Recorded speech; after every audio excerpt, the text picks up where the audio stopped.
बंधु दयाल गुरु के भांति तो गुण गाऊं मैं। तुम्हारे पवित्र चरित्र के विधि नाथ गाई के सुनाऊं मैं। जिह्वा पावन है मेरे गुरु नाम कैसे लीजिए। मन फंस रहा वो जाल में वह किस तरह प्रभु दीजिए।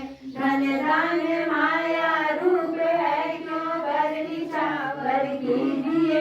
संसार सागर में फंसा गुरु ज्ञान कैसे कीजिए।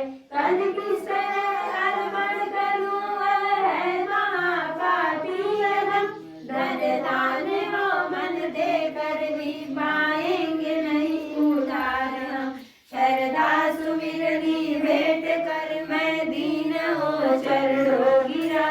मैं हूँ पतित तुम पतित पावन है इसी का आसरा। भव सिंधु में हूँ फंस रहा गुरुदेव मुझको उठाइए। बलवान दीनानाथ अपराधी को पार लगाइए। जो दीन हो चरणों पड़े हे नाथ वे सारे तेरे। तेरा भिखारी तुम बिना प्रभु आसरा किसका करे। हम दीन है तुम दीन पालक हमें अधम तुम नाथ हो। हम है अनाथ के पानिदान तो तुम जगत के नाथ हो। माता पिता सुत भ्रात भार्या साथ न अपने जा